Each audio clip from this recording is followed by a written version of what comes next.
This episode is brought to you by the Metropolitan Housing Coalition. Did you know that nearly 1 in 4 Louisville households are energy burdened?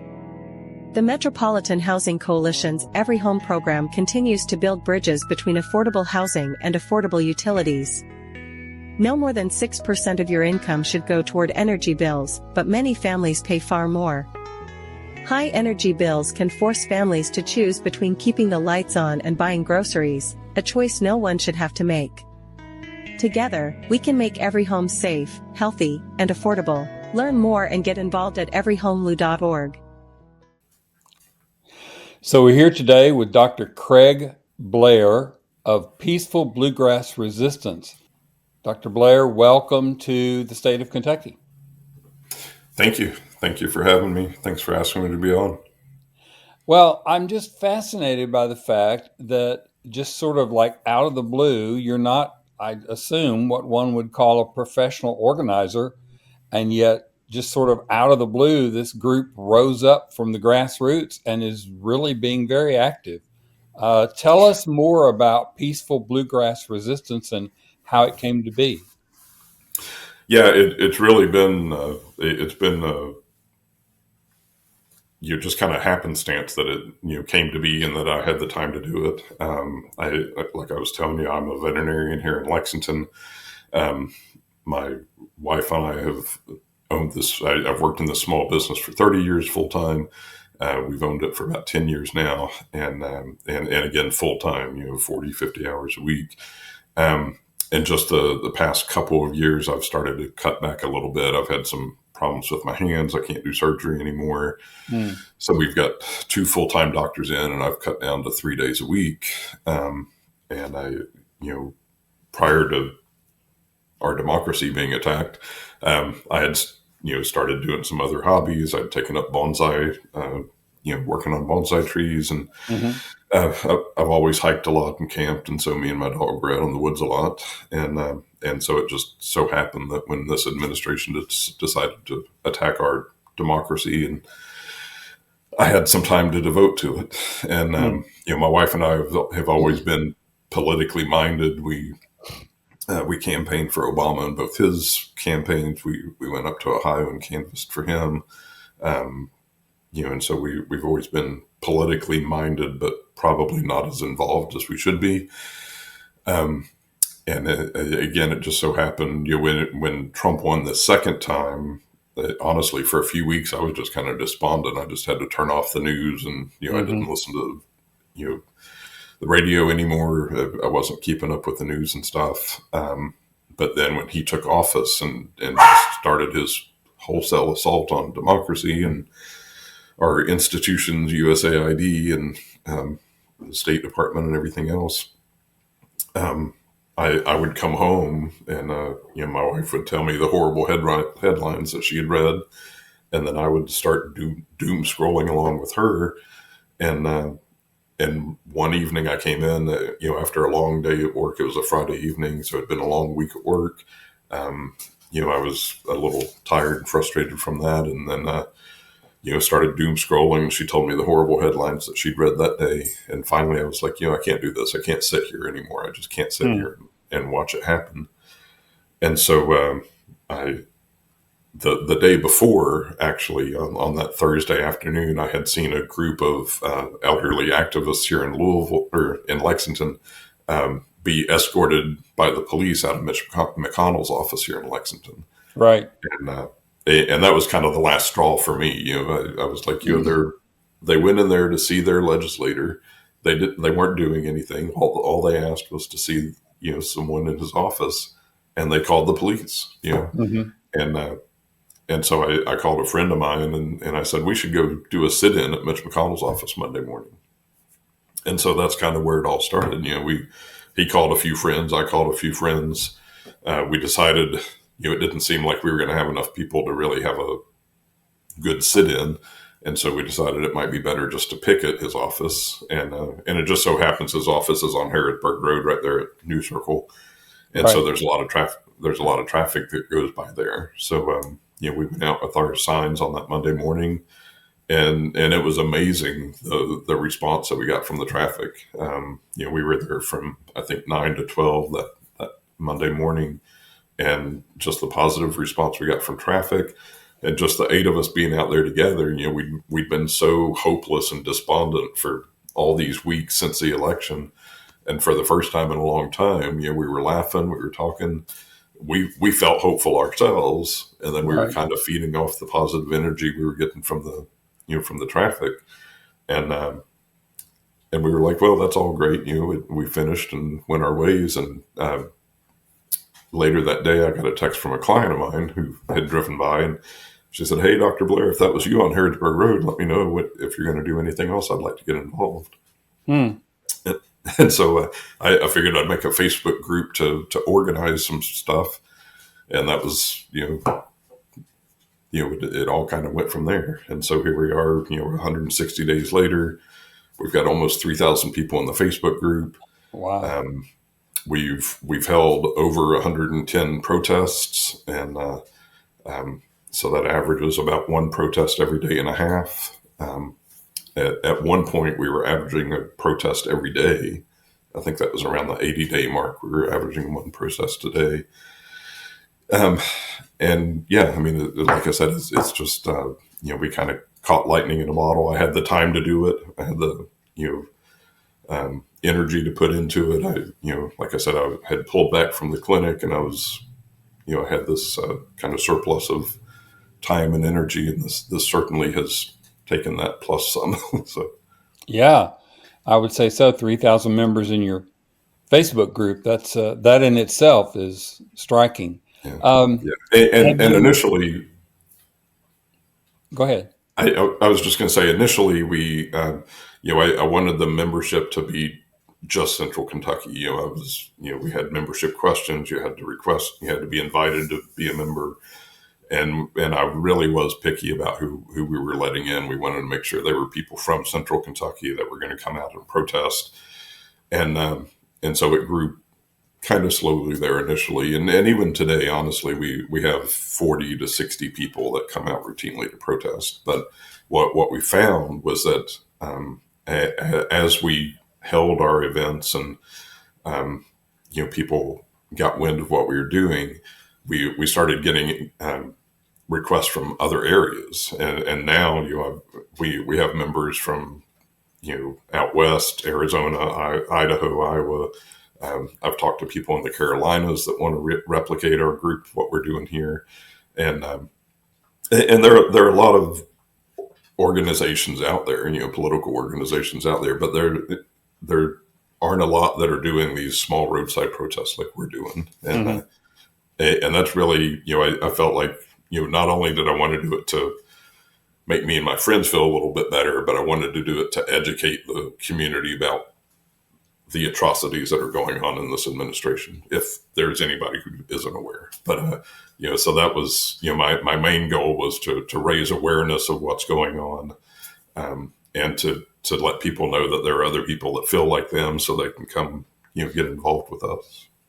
I think that's one of the most valuable parts of it is there are other people who feel like I do, and there are other people who are upset, and they're doing something. So I consider that really valuable.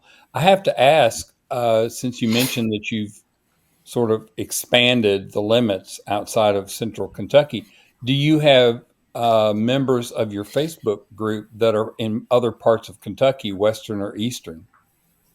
Yeah, absolutely. Yeah. And that's, we've had groups now. We've spawned a group in Georgetown, um, you know, Southern Kentucky, Eastern Kentucky, Hmm. other groups around Central Kentucky. So I just went over to Louisville Saturday for the 50-51 rally there to help them out, since we weren't doing anything here. And I talked to several people over there that want to start groups in the Louisville area and, Western Kentucky. So Well, are these other they groups holding protests? they are, yeah, yeah. And honestly, I mean, they're the ones who, I mean, Lexington, Central Kentucky is a blue bubble, so we're pretty safe doing things here. But one of the groups, it's called Kentucky Resist. They're down in Eastern Kentucky. They had a protest on Saturday, and actually a counter protester was arrested for brandishing a gun. And so, Wow. Yeah. Wow. So the people in the outlying counties are the brave people.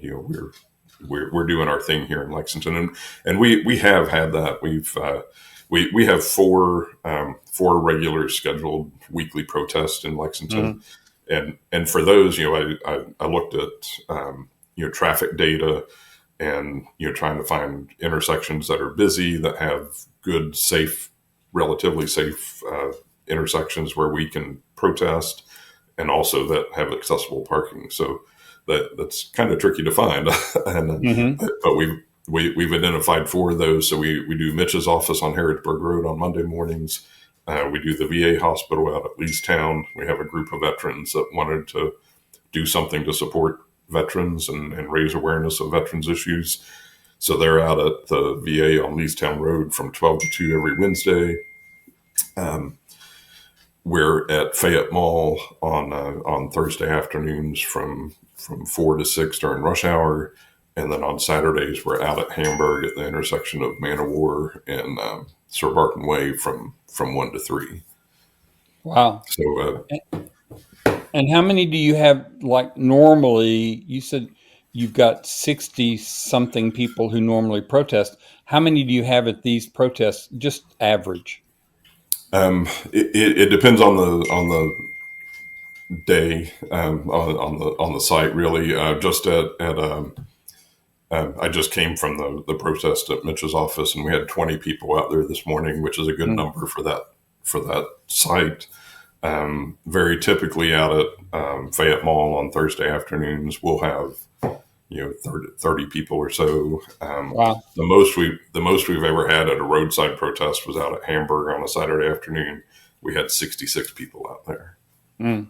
So have you mentioned about the thing that sort of triggered this was the people getting arrested at Mitch's office. Have you had any hassles with police or security? We haven't had any issues with security. We have had the first day we were out at Hamburg. We had four Lexington police cruisers roll up, um, and they were adamant that we couldn't be there. That the landlord could have us arrested for trespassing.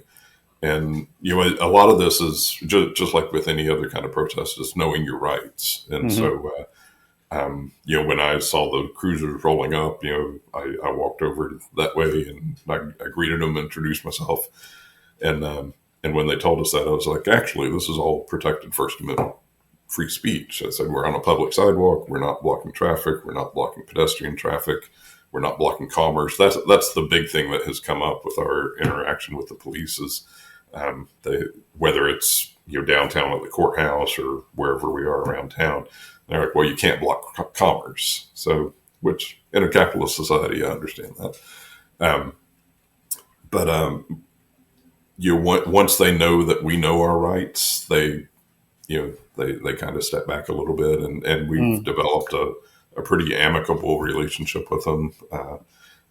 We're fortunate we have a lawyer in our group, and so um, when we did have a little pushback, she was able to step up and say, well, actually, these are the ordinances. And we have another member who has taken it upon himself to reach out to the mayor's office and the Lexington police, and he's developed relationships there. So if there's an issue, he just, calls up his contact at the police department and says, hey, we're out here again, and we're having some problems. Yeah. Wow. That's that's um, that's next level in terms of protest grouping. That's really impressive. I have to ask, where do you think this is going? I mean, I understand it's of the moment, Mhm. and we certainly don't see Trump and his allies slowing down anytime soon. So, where do you think your group and your movement is going next? When I started it, I mean, just in my head, but again, my goal was to increase public awareness, kind of build a group of people that wanted to be active and engaged, and then as we progress into the election season, have those select our candidates and get behind them I mean, to me, this is all focused toward the midterms. That's going to be our next. Right now, I feel like as citizens, our weapons are our voice and our vote. We're not going to get a chance to use our vote for a few more months. So right now we have to use our voice. But again, in my mind, the midterm election is the focus of all this. Having been now in the organizing community for a few months, I've come to realize that for some groups, the elections are not the goal. And we are getting more involved with some of that stuff. We're doing some work with immigration groups here in Lexington. Like I said, we have a group of veterans that are doing some stuff there. And so, we're kind of finding our footing. There are a lot of groups in Central Kentucky: the Bluegrass Activist Alliance, Progress Kentucky, Gathering for Democracy, League of Women Voters, the American Federation of Teachers, NAACP, Kentuckians for the Commonwealth. So there's a lot of grassroots groups in Lexington that are doing stuff. But like I said, nobody was doing this type of protest. And, so we're trying to fill a void that was here, and at the same time not recreate the wheel if we don't have to. So if BGAA is doing something that we'd like to do, we've developed relationships there. And that was probably one of the hardest things to do. As soon as I formed the group, I started reaching out to other groups because I was like, we need to work together if we're going to have bigger actions. Right. And at first they were like, who are you? Just, stay back, so it was kind of hard to break through there. But once, we had our first kind of coalition rally in April, and then I think that gave us some street credibility, so to speak. And the other groups started finally working with us and talking to us. And now we have we call ourselves the Kentucky Action Coalition. And it's all those groups that I just mentioned, plus some others. And, we've held 5 rallies here in Lexington now. Our biggest one, I think, was June 17th. We had around 5,000 people downtown for that rally. Right. And so we're doing larger rallies about once a month or every 6 weeks or so. Yeah, you anticipated my next question, which was to ask if you were working with other groups or had talked to other groups. That's very exciting. I'm hopeful that your work there gets replicated in other places, because my experience in the past has been that groups are often very standoffish and want to do their own thing. So have you had any contact with the local Democratic parties in any of your areas? Early on when I reached out to the other organizations, I also reached out to Fayette County Democratic Party and KDP. And my plea to all of the groups that I reached out to initially was like, I said, we're a protest group. We're doing these roadside protests. Let us be your protest arm. You all do this stuff. And as far as the Democratic parties, I heard nothing at all for a long time. As we've gotten traction and we've grown, they've come around. I participated in the Fayette County Democratic Party reorg in June. I've been to some of their, they have a happy hour once a month to get together, and I've gone to several of those. And so, I've got I think a friendly relationship with the chairwoman of the Fayette County Democratic Party now.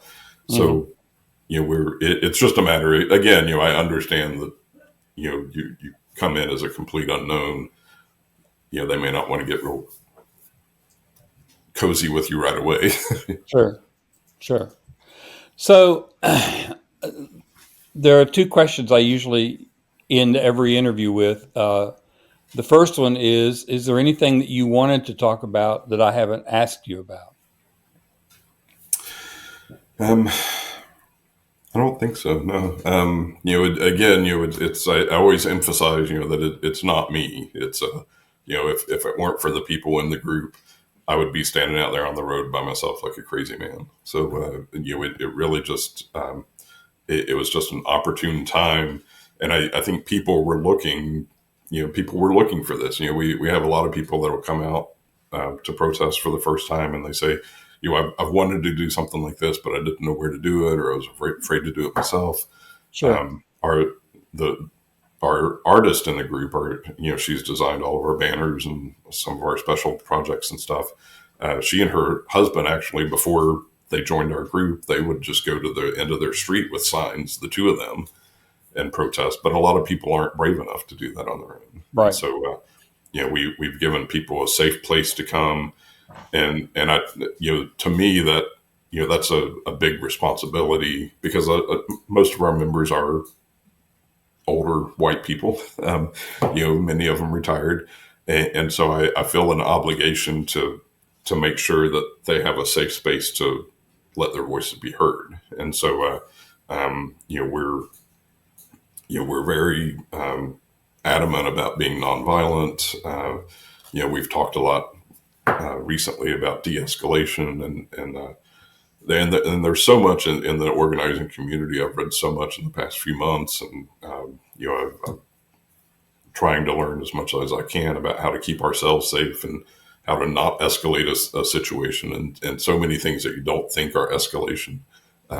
Even just like, when somebody drives by and says, "Get a job," and I have a job. Well, for the right person, that could be escalating, and you never know when they're going to show you their gun or whatever. And so we feel, I feel a big obligation to keep our people as safe as possible. And so that may make us a little more, I wouldn't say passive, because many people are afraid to go out on the street and protest anyway. But, we're not the group we're not talking about burning it all down or doing any of that stuff. Yeah. And so it's important just to be safe. I guess one other thing that I would say, in addition to the roadside protests and the rallies that we do, our artist who I mentioned, and we've got a great group of creative people, and so we've come up with some like performance protests. And one that we've done is a silent protest called "This Is Fascism." And it's actually been replicated around the country in several other places. And, one of our members, he's a veteran, but he has his master's degree in Eastern European fascist studies. And so he helped us kind of dilute the signs of fascism down to 14 signs that we could hold. And that's part of that silent protest. We have another silent protest that or not a silent protest, but a performance protest that we're doing this Thursday in Lexington, called "The Funeral for Our Future." Right. And so that's going to demonstrate the effects of his billionaire benefit bill. So my last question is one that I use pretty much in every interview. So I'm going to give you a magic wand. And the magic wand can do anything except give you a bunch of money. That's the one thing it can't do. But if I gave you that magic wand, what is the one thing you would do with it? I would probably eliminate hate. I think if, I think if we could eliminate hate, then everything else would work itself out. I'm amazed, but not necessarily surprised at the amount of hate coming out of today's GOP. Compassionate conservatism is obviously dead and buried at this point, and it seems like MAGA and Project 2025 and our modern Republican Party, their focus is on dehumanizing as many people as they can, and whether it's building concentration camps in Florida or burning protein biscuits intended for starving children in the Middle East. It seems like at every step they're doing everything they can to dehumanize people, and they're gleeful about it. They're selling T-shirts to celebrate it, and so I think if we could eliminate hate, then we could probably work everything else out. Wow, that's a good answer. Dr. Craig Blair, the founder and leader of Peaceful Bluegrass Resistance, holding multiple protests in Lexington and now around the state. Thank you so much for being with us. Thank you for having me. Y'all have a good day. That's an appropriate ending, I do believe. Yeah. Beatrice says have a good day also. All right.